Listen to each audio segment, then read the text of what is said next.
It was an incredible fight between Shane Burgos and Edson Barboza. They engaged in a fierce shootout. There was an unusual moment in this bout, something I have never seen before. Shane immediately went into the fight, and Edson accepted the challenge, exchanging blows, but Shane was more accurate. As time passed, Edson started anticipating Shane's repetitive attacks and effectively countered. Shane needed to be more cautious and not rush in so directly, but the more hits he took, the angrier he became, pushing forward and trying to retaliate, exposing himself to heavy strikes.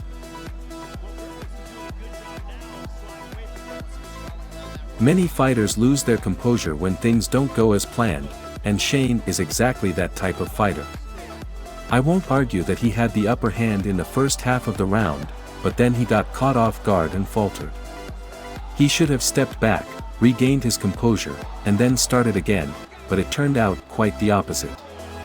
All the advantage he had in terms of accurate hits, Edson turned into a disadvantage within a minute, and a significant one at that. The second round started exactly the same as the first. Shane had enough time to recover, and he started fighting again.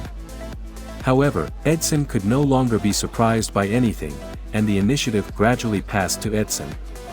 Shane tried to pretend that he didn't feel the blows, as if hinting, "You're great, but that wasn't enough for me."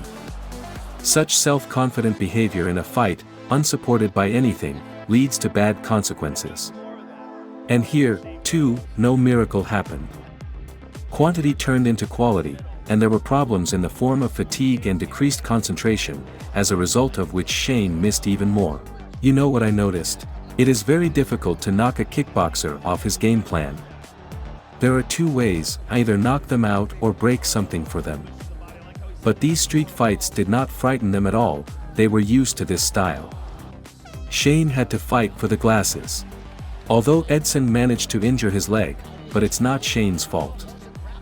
In the third round, both fighters were clearly tired and not as active. But it was the calm before the storm. Edson charged across to the jaw and nothing seemed unusual. It landed and slightly staggered Shane. There were many such hits throughout the fight, but no one noticed that Shane had disconnected, standing on his feet, and only started falling after 5 seconds. Afterwards, Edson explained to Shane how it all happened, as Shane simply didn't remember how he fell. Personally, I can't recall a case where a fighter was knocked out over time, rather than immediately after the blow. That's why this fight was named the Fight of the Night. Have you seen similar standing knockouts? Write in the comments.